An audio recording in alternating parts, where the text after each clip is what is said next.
Assalamualaikum warahmatullahi wabarakatuh. Bismillahirrahmanirrahim. Alhamdulillahirabbil alamin. Wa bihi nasta'in ala umuri dunya wa din, wassalatu wassalamu ala asyrafil anbiya wal mursalin wa ala alihi wa sahbihi wa man sara ala nahjihi bi ihsanin ila yaumidin wa ba'd. Allahumma inna nas'aluka ilman nafi'a wa na'udzubika min ilmin la yanfa'. Hadirin Allah muliakan, alhamdulillah kita panjatkan puji dan syukur kita kepada Allah Tabaraka wa Ta'ala atas segala nikmat dan karunia yang Allah berikan kepada kita, sebagaimana salawat dan salam semoga senantiasa tercurahkan kepada Rasulullah alaihi salatu wassalam beserta para keluarga, para sahabat dan orang-orang yang istiqamah berjalan di bawah naungan sunnah beliau sampai hari kiamat kelak. Hadirin Allah muliakan, jamaah sekalian, kita bersyukur kepada Allah Subhanahu wa taala yang telah memberikan kita kesempatan untuk kembali bersua bersama ulama kita, bersama para aulia, bersama karya-karya mereka dalam samudra ilmu.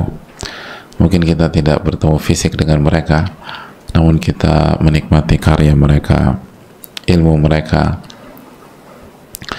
dan cahaya, karena ilmu adalah cahaya, dan ini adalah kenikmatan yang begitu luar biasa. Dan sebagaimana kita bersyukur kita dipertemukan kembali dengan ayat-ayat Allah Subhanahu wa taala dan hadis Nabi kita sallallahu alaihi wasallam. Ini keutamaan yang sangat mahal dan memiliki atau meninggalkan PR syukur di dalam diri kita. Dan semoga Allah Subhanahu wa taala memberikan taufik kepada kita sehingga kita dapat bersyukur dan menjadi hamba yang baik di sisinya. Amin ya rabbal alamin. Kembali bersama Riyadhus Shalihin dan kembali bersama bab birrul walidain dan silatul arham, dan kita baru saja menyelesaikan surat Al-Isra ayat 23 dan 24.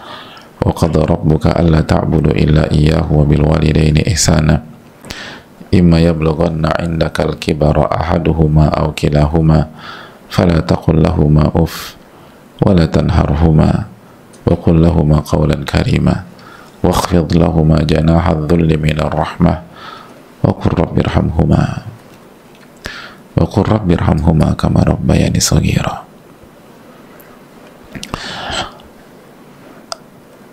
Dan Allah perintahkan kalian untuk beribadah hanya kepada Allah Subhanahu wa taala, atau tidak beribadah kecuali kepada Allah Subhanahu wa taala, dan berbuat baik dan berbaktilah kepada orang tua. Dan jika salah satu atau mereka berdua masuk ke usia tua di sisimu, maka jangan mengatakan uff kepada mereka berdua, jangan suara tinggi, jangan main fisik atau mengekspresikan fisik yang tidak nyaman, dan jangan membentak dan menghardik, dan ucapkanlah kalimat yang mulia,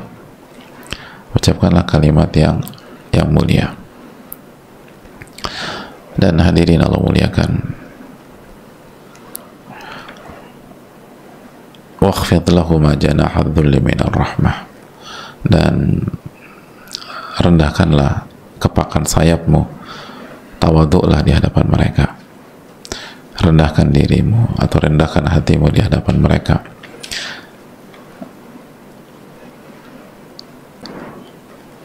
dan berdoalah kepada mereka atau berdoalah kepada Allah untuk mereka, yang lebih tepat berdoalah kepada Allah untuk mereka dengan doa Rabbi irhamhuma kama rabbayani shaghira. Ya Allah, rahmatilah mereka dan sayangi mereka sebagaimana mereka mendidik aku ketika aku kecil. Hadirin Allah muliakan, pada kesempatan kali ini kita buka sesi diskusi tanya jawab. Semoga Allah SWT memberikan taufik dan ada banyak pertanyaan yang masuk dari hari-hari kemarin.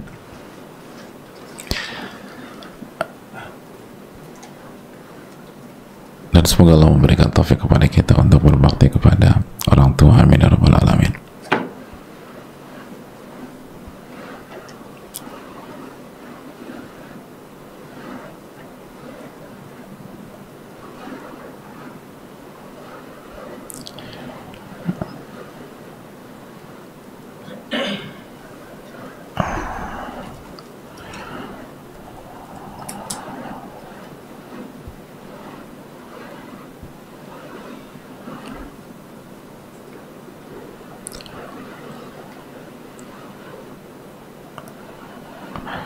Assalamualaikum warahmatullahi wabarakatuh. Waalaikumsalam warahmatullahi wabarakatuh.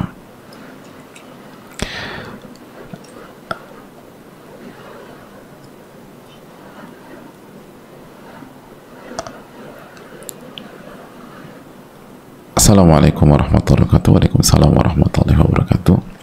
Semoga Allah senantiasa merahmati Imam Nawawi dan para ulama beserta keluarga beliau. Begitu pula Ustadz beserta tim, keluarga, dan seluruh kaum muslimin dimanapun berada. Amin ya rabbal alamin. Izin bertanya Ustadz, kemarin ada poin penting yang saya catat dari nasihat Ustadz, yaitu orang yang stres saat memegang anak-anak bukan karena mendidik, tapi karena nggak ikhlas. Orang yang ikhlas itu semakin repot, semakin bahagia. Bagaimana menumbuhkan keikhlasan sehingga kita bisa lebih sabar dan tawakal dalam mendidik anak? Jazakallahu khairan wa barakallahu fikum. Ya, terima kasih atas pertanyaannya.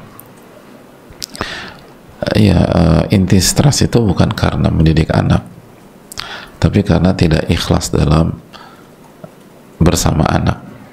Bahkan mungkin dia nggak mendidik sama sekali, tapi dia stres. Ada orang yang mendidik, dan kita tahu mendidik itu sangat capek, sangat letih, sangat ribet, sangat menguras tenaga, tapi dia bahagia.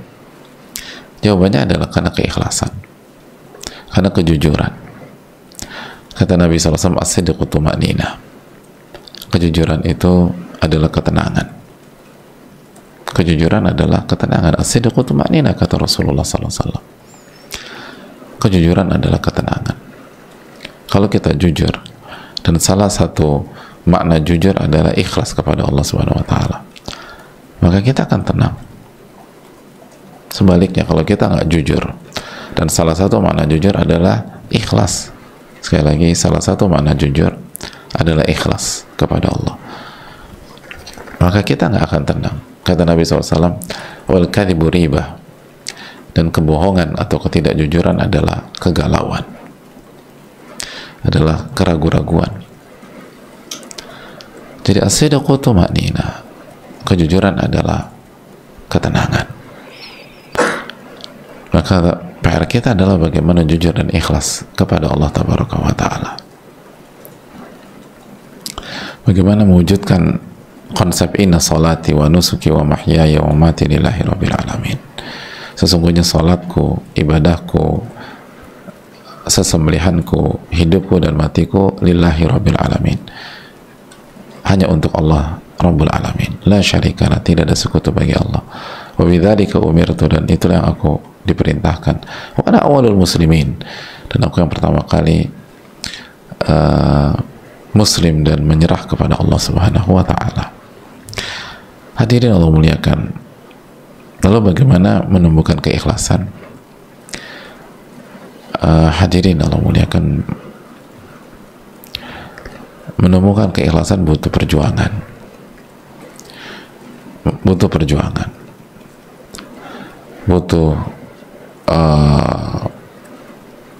kerja keras, sebagaimana yang disampaikan oleh Al-Imam Daruqutni rahimahullah ta'ala, salah satu ulama besar dalam sejarah. Beliau mengatakan, talabna al-ilma li ghairillah fa aba an yakuna illa lillah. Dulu kami itu pertama-tama kali belajar nggak ikhlas kepada Allah. Lalu ilmu itu enggan kecuali dipelajari hanya karena Allah Subhanahu wa Ta'ala. Dan kalimat ini diamini oleh banyak para ulama seperti Al-Imam Adz-Dzahabi rahimahullah ta'ala, salah satu ulama mazhab Syafi'i, yang menunjukkan bahwa para ulama-ulama besar mengakui di fase awal mereka itu sebagian nggak ikhlas di fase awal belajar sebelum jadi ulama. Artinya keikhlasan itu butuh proses. Jadi ketika kita merasa kayaknya aku ini belum ikhlas dan kita masih di fase awal, kita masih awal-awal, itu tidak ikhlas tetap salah, hadirin. Tetapi itu memang proses yang harus dijalani. Dan mendengar nasihat mereka seperti di atas menunjukkan bahwa ikhlas itu akan hadir ketika kita mendapatkan ilmu nafi, ilmu yang bermanfaat. Berarti ikhlas itu akan hadir ketika kita terus menuntut ilmu dan berusaha mengamalkan ilmu kita. Terus menuntut ilmu dan berusaha mengamalkan ilmu kita. Terus menuntut ilmu dan berusaha mengamalkan ilmu kita. Jadi kalau itu menjadi pola yang kita terapkan dalam kehidupan kita, bukan 1-2 minggu, bukan 1-2 bulan, tapi kita jaga terus, maka insya Allah kita akan ikhlas. Karena tidak ada satupun dalam bab ilmu kecuali pasti akan berkaitan dengan keikhlasan. Maka ketika kita belajar bisa kita amalkan, otomatis itu kan latihan.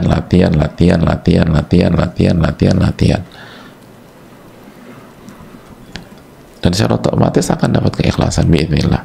Asal itu tadi. Bukan otomatis harusnya turun dari langit, enggak. Atau tidur-tiduran terus jadi orang ikhlas. Terus belajar, jangan berhenti belajar. Dan amalkan. Jangan berhenti belajar dan amalkan. Ya, jangan berhenti belajar dan terus amalkan. Yang jadi masalah kita berhenti belajar. Atau kita hobi belajar tapi nggak ngamalin. Belajar udah bertahun-tahun tapi nggak diamalkan. Hanya untuk seru-seruan, ngisi waktu, atau punya komunitas, hanya status, itu menjadi masalah. Lalu yang kedua, muhasabah. Lakukan muhasabah. Muhasabah itu introspeksi diri, evaluasi diri. Jadi kita butuh muhasabah. Hasibu anfusakum qabla an tuhasabu, dikatakan oleh Umar bin Khattab radhiyallahu ta'ala an. Evaluasi diri Anda sebelum Anda dievaluasi sama Allah Subhanahu wa ta'ala. Hisab diri Anda sebagaimana atau sebelum Anda dihisab oleh Allah. Muhasabah itu penting untuk menjaga keikhlasan. Kita harus punya waktu untuk mengecek. Kemarin tuh hari ini saya tuh ngedidik anak tuh ikhlas nggak ya gitu.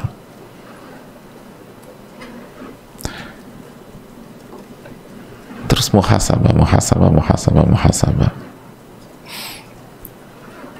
Karena kita butuh itu. Kita butuh hal tersebut.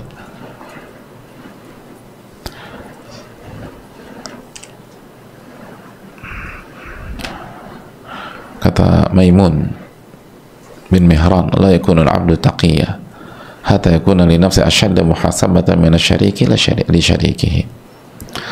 Seseorang hamba tidak akan menjadi orang bertakwa, dan salah satu syarat menjadi orang bertakwa adalah ikhlas.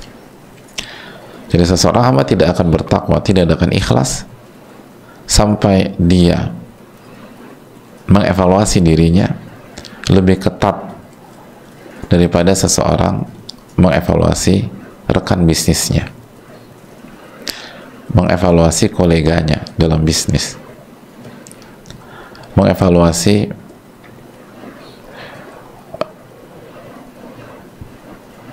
pihak yang bekerja sama dengan dia dalam bisnis, lebih ketat daripada seorang investor mengevaluasi kinerja rekan bisnisnya. Kalau kita nggak lebih ketat dari itu, maka kita nggak akan bertakwa, kata Maimun bin Mihran. La yakunul 'abdu taqiyya hatta yakuna li nafsi ashadda muhasabah min asy-syariki li syariki. Orang nggak akan bertakwa, nggak akan ikhlas sampai dia punya prinsip senantiasa mengevaluasi dirinya. Terus tanyakan, saya tadi ngajarin anak ikhlas apa tidak, evaluasi terus. Saya tadi ini ikhlas apa tidak, evaluasi lagi. Saya tadi ini ikhlas apa tidak, evaluasi. Terus lakukan evaluasi.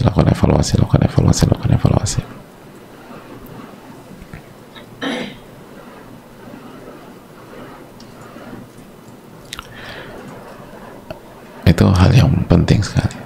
Lalu yang berikutnya, merasa atau harus punya muraqabatullah, merasa selalu diawasi oleh Allah.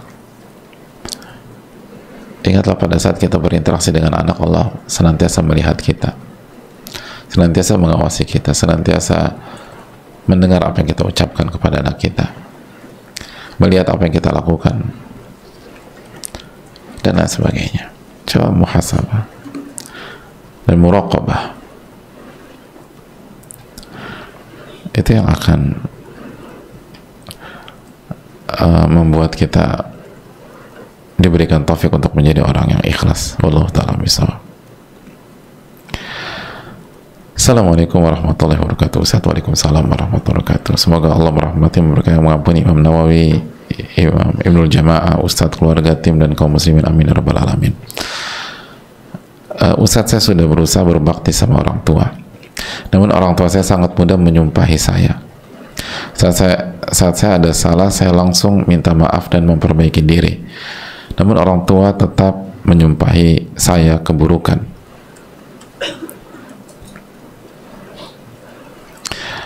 Ketika kesalahan lama teringat orang tua saya langsung disumpahi lagi. Padahal saya sudah minta maaf dan berusaha berubah menjadi lebih baik. Saya jadi resah, Ustadz.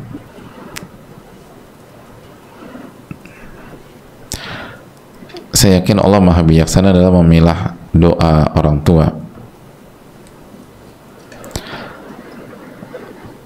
dan menilai usaha hambanya dengan adil dan jauh tidak seperti ibu peri di kisah-kisah fantasi yang mengabulkan keinginan tanpa menimbang dengan bijaksana. Maha suci Allah Subhanahu wa ta'ala. Jazakallahu Ustaz. Wassalamualaikum warahmatullahi wabarakatuh. Waalaikumsalam warahmatullahi wabarakatuh. Hadirin Allah muliakan,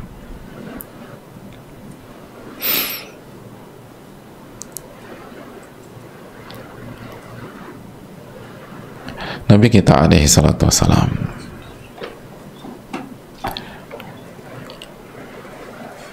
bersabda dalam hadis yang dikeluarkan oleh Imam Muslim, Tirmidzi, Ahmad, dan lain-lain.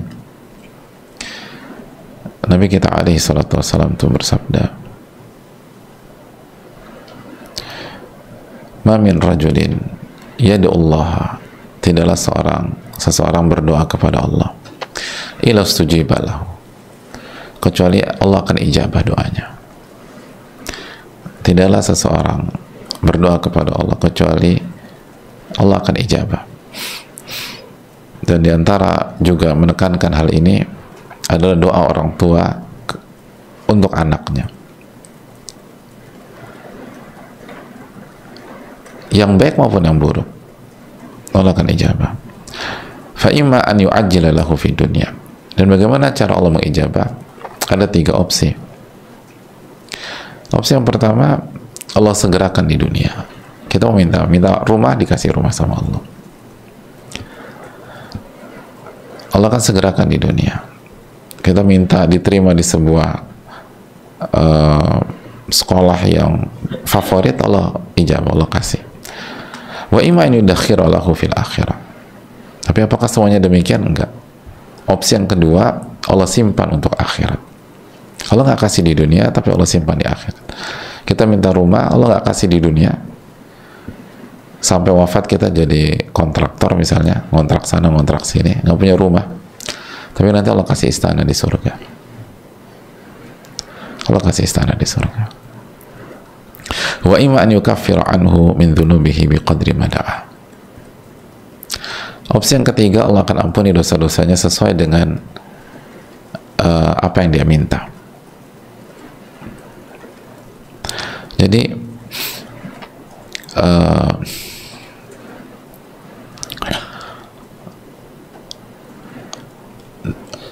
apa yang diminta nggak dikasih, tapi gantinya Allah ampuni dosanya dengan kadar sesuai dengan permintaan tersebut,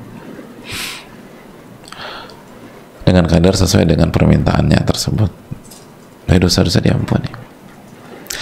Dalam riwayat yang lain,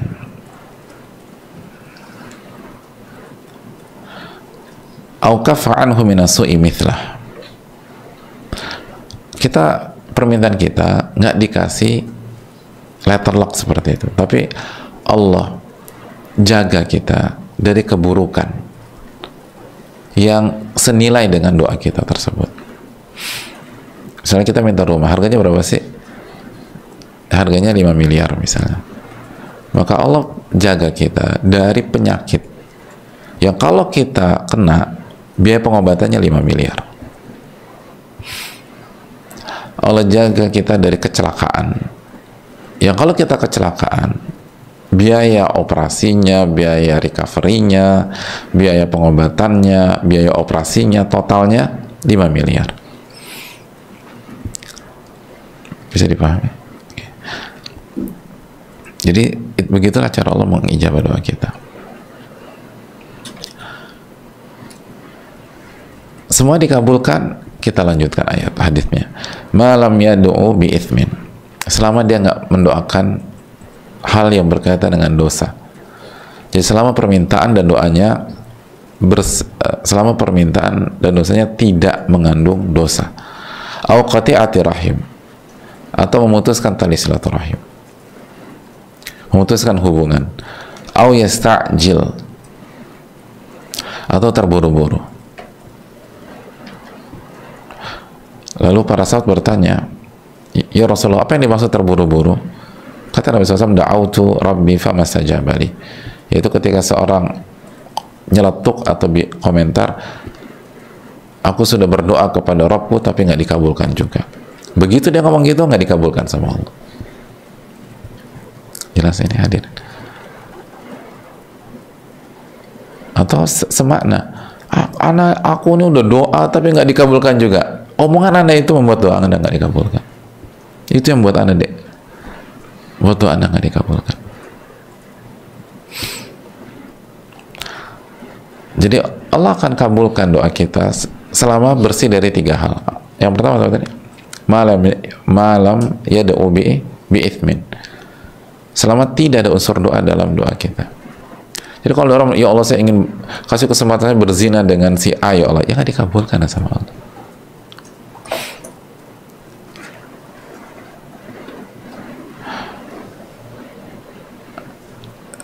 Ya Allah celakakan dia, ya Allah, padahal dia orang baik dan dia nggak zalim sama kita juga. Kita yang hasad sama dia atau yang kita benci sama dia, padahal dia nggak ngapa-ngapain.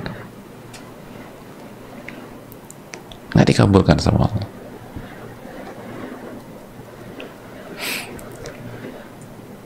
Bahkan ada sebagian orang itu dia orang yang didoakan punya jasa sama dia, dia doakan keburukan, zalim ya.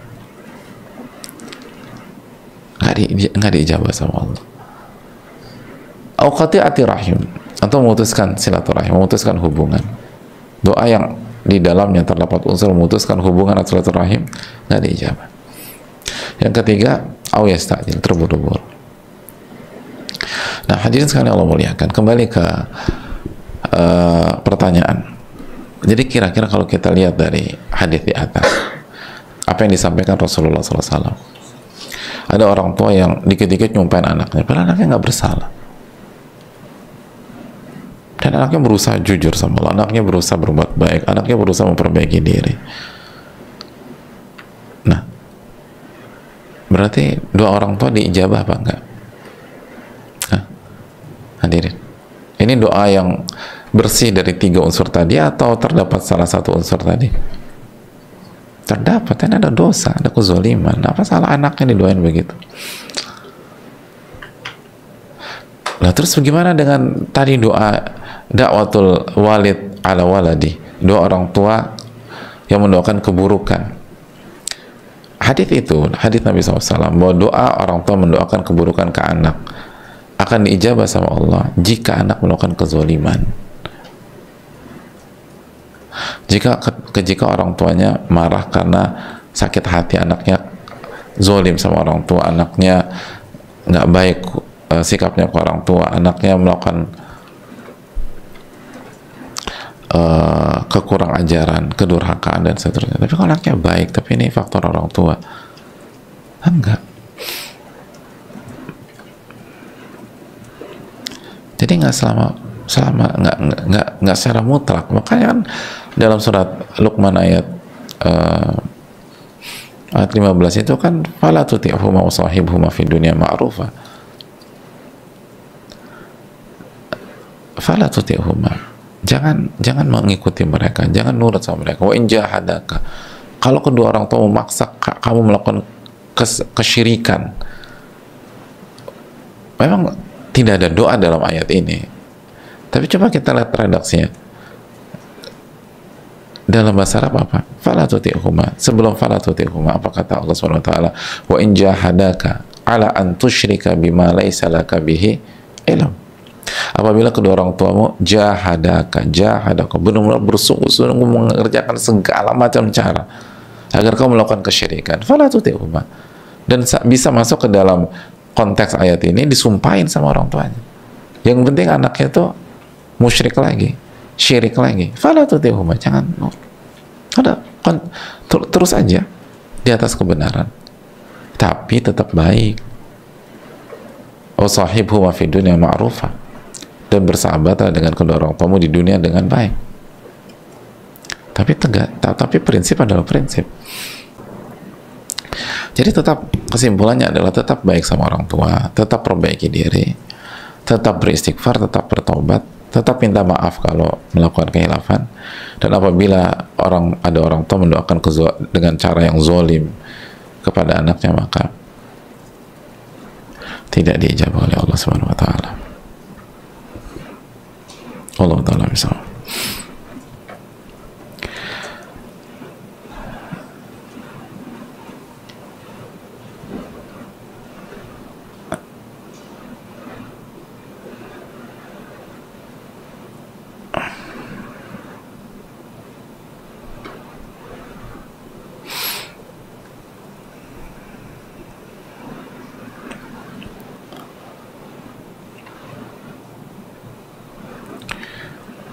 Assalamualaikum warahmatullahi wabarakatuh. Waalaikumsalam warahmatullahi wabarakatuh. Semoga Allah merahmati Imam Nawawi dan keluarga beliau serta para ulama lainnya, amin ya rabbal alamin. Saya ingin bertanya, bagaimana menyikapi ibu yang secara konten pendidikannya benar dan sesuai syariat, tapi caranya seperti mengintimidasi. Beberapa kali saya merasakan cara beliau seperti butuh pengakuan saya, butuh diakui kalau kontennya benar, butuh diakui kalau dia total mendidik saya. Ibu saya sering mengingatkan saya untuk menyisihkan sebagian uang saya ke dia, tapi caranya seakan seperti mau malak. Coba, udah lama nggak dengar kata malak ya? Yang masih berlaku tuh katanya sampai hari ini. Masih itu di era kita atau anak-anak muda juga pakai bahasa itu sekarang? Hah? Masih? Anak-anak muda? Kau tahu? Ya kemarin gue baru malak orang. Oh berarti pelaku. Nggak ada rencana uang itu. Oh, jadi bahasanya gini. Semacam nggak ada rencana uang itu buat mama. Gitu. Enggak mah gitu.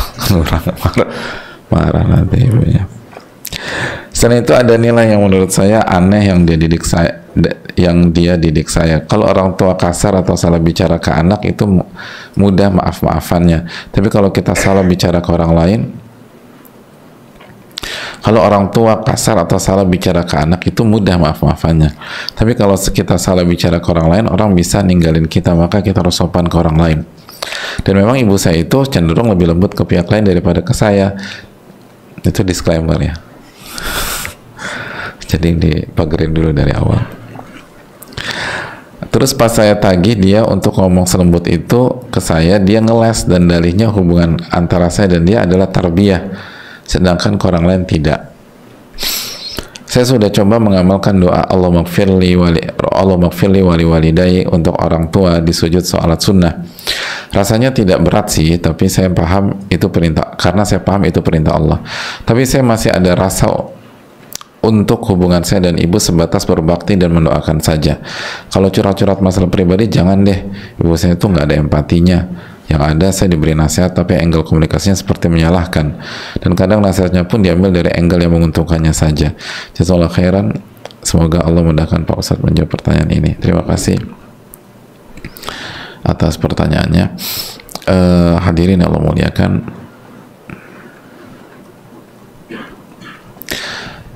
yang pertama, kalau boleh kasih saran, ketika kita menyebutkan orang tua itu dengan kata ganti orang ketiga, gunakan kata beliau dibanding dia, dan dia, karena itu lebih itu sesuai dengan firman Allah, wa qul lahum qawlan karimah, dalam surat Al-Isra 23, dan ucapkanlah ke mereka itu dengan bahasa yang mulia. Lebih mulia mana? Bilang dia atau beliau? Beliau lah. Terus yang kedua, itu lebih sesuai kultur kita, kultur ketimuran kita kan secara umum ya, kita nggak mengatakan Allah itu dia ya, apa bicara juga value kita gitu loh. Kalau di masyarakat mungkin sekarang banyak, tapi nilai-nilai apa, nilai-nilai kultur kita tuh enggak. Ya jangankan orang tua, kalau di Jawa panggil orang yang lebih tua aja apa? Kan panjenengan ya, nggak boleh panggil sampean. Itu orang yang lebih tua, apalagi orang tua. Jadi tolong untuk pelajaran ke depan, kalau kita lagi bicarakan orang tua kita, beliau, jangan dia, biar lebih banyak dapat pahalanya penanya. Jadi kita ingin penanya lebih banyak dapat pahala dari Allah Subhanahu wa taala. Adapun yang kedua, ini salah satu contoh bahwa ketika ada masalah dalam diri dan hati anak kepada orang tuanya, jangan semuanya dilimpahkan ke anak, lalu anak divonis nggak berbakti, kurang ajar, nggak tahu berterima kasih, dan seterusnya. Kenapa demikian? Karena ada banyak anak itu, atau bukan banyak ya, mayoritas anak itu tuh fitrah kan, fitrahnya tuh masih baik. Dan bukan hanya mayoritas, semua anak kan, kullu mauludin yuladu ala al-fitrah, setiap anak itu yang lahir di atas fitrah. Fa'abawahu yuhawidanihi au yunassiranihi au yumajisanihi, dan kedua orang tua merubah menjadi Yahudi, Nasrani, dan Majusi. Jadi anak itu lahir di atas fitrah. Dan banyak anak itu fitrahnya masih oke, masih ini ya sama seperti penanya, kalau sesuai dengan apa yang beliau sampaikan, masih doain orang tua, masih tahu ini perintah Allah, ini wajib. Tapi untuk lebih dari itu, banyak anak itu memang berat, karena memang nggak dapat kasih sayang, nggak dapat ketulusan, nggak dapat keikhlasan, dan itu kan berat. Ya tapi walaupun bagaimana kan kita harus baik sama orang tua, ya setuju, itu nggak diragukan, tapi nggak mudah.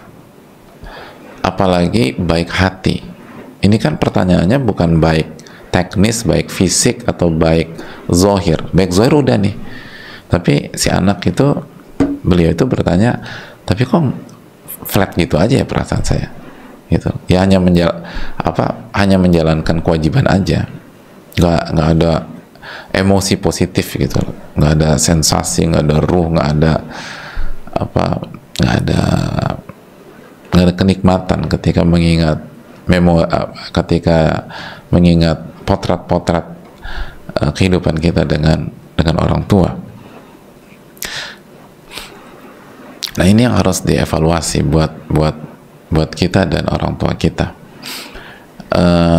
Adapun buat orang tua, sekali lagi, bantu anaknya untuk berbakti lah gitu, dengan mendidik mereka, dan tanamkan keikhlasan dan ketulusan. Tanamkan keikhlasan, ketulusan.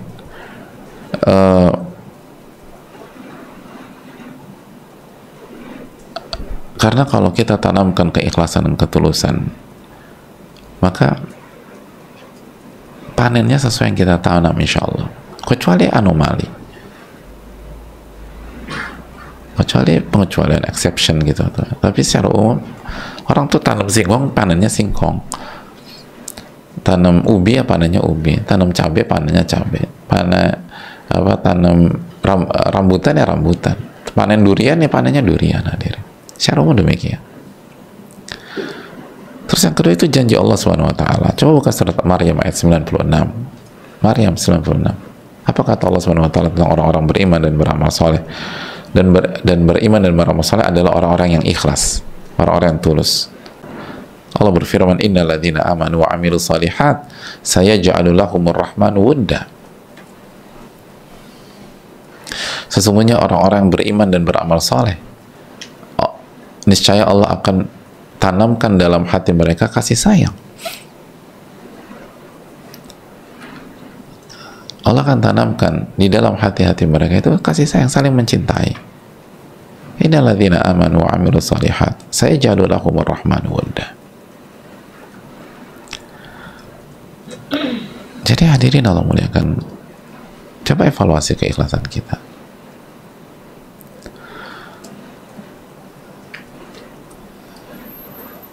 Gak usah khawatir, orang yang ikhlas itu pasti dijaga sama Allah. Dan Allah akan masukkan kasih sayang ke dalam hati anak-anak kita. Tanpa kita harus ngungkit-ngungkit gitu. Ingat loh, aku nih mamamu gitu. Jangan lupa sama mama ya. Gak perlu. Jangankan manusia. Manusia itu laqad khalaqnal insana fi ahsani taqwim. Allah telah menciptakan manusia dengan sebaik-baik ciptaan. Binatang aja ingat sama yang berbuat baik sama mereka. Itu binatang. Binatang. Padahal kita nggak ngomong dengan satu bahasa. Binatang, kucing itu ingat loh. Siapa yang berbuat baik sama dia. Anjing itu tahu. Ada banyak binatang tuh ngerti. Itu binatang. Lalu bagaimana dengan manusia? Dan sebaliknya, kalau kita ungkit-ungkit itu nggak efektif. Dan itu mengarah pada ketidakikhlasan. Dan setiap ketidakikhlasan tidak akan membuat kita sampai pada tujuan dan goals kita. Jadi ikhlaslah dalam mendidik anak. Dan apa yang apa prinsip itu, bahwa apa sih tadi,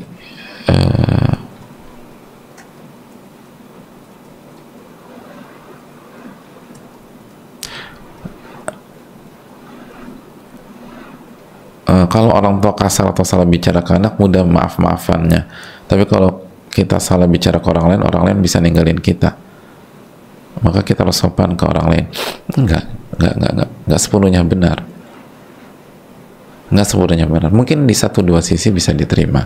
Dalam artian penyelesaian dengan keluarga peluangnya lebih besar daripada minta maaf kepada orang lain. Gitu loh. Iya kan? Kita buat salah, kita zolimin orang di halte atau di stasiun atau halte busway, terus minta maafnya gimana? Iya ya, aku salah tadi, aku bentak dia sakit hati, dia sedih. Anda salah, Anda nggak boleh gitu. Gimana minta maaf? Gimana minta maafnya? Susah. Tapi kalau keluarga, ya kita ketemu, minta maaf. Itu dari satu sisi, tapi nggak, itu bukan disclaimer atau itu bukan justifikasi bahwa kita lebih baik keluar daripada ke dalam. Enggak. Justru sebaliknya, Nabi SAW mengatakan apa? Ibda binafsik, tumal akrab fal akrab. Nabi SAW mengatakan, mulai dari diri Anda, lalu yang terdekat dan dekat. Mulai dari diri Anda, lalu yang terdekat dan dekat. Nabi SAW bersabda, khairukum li ahli wa ana khairukum li ahli. Sebaik-baik kalian yang paling baik dengan keluarga atau istri, dan aku yang paling baik dengan keluarga atau istriku. Keluarga lebih dahulu. Karena baik sama keluarga itu parameter keikhlasan. Parameter keikhlasan. Salah satu keterangan para ulama, kata sebagian para ulama, karena orang itu sangat sulit bersandiwara di hadapan orang rumah. Orang akan memperlihatkan wataknya di hadapan orang rumahnya. Orang yang tinggal satu atap baru kelihatan aslinya. Jadi kalau dia baik, ya itu dia. Ini nggak. Jadi kita bersama anak itu ujian keikhlasan sebenarnya. Itulah diri kita ketika kita sama anak kita. Itu dari sisi orang tua. Adapun dari sisi anak, ini adalah ujian keikhlasan. Dan jangan jadikan kekurangan orang tua kita di sebagian sisi sebagai justifikasi kita tidak perform dan kita tidak bertakwa maksimal. Memang susah, memang sulit. Tapi kan kembali lagi juga Kak, surat Maryam ayat 96. Sebagaimana orang tua kita dituntut bertakwa, beriman dan beramal soleh untuk mendapatkan rasa cinta di dalam hati-hati kita, kita pun melakukan hal yang sama. Kalau kita beriman dan beramal soleh, maka Allah akan berikan rasa cinta di dalam hati-hati kita. Dan ini ujian keikhlasan buat anak.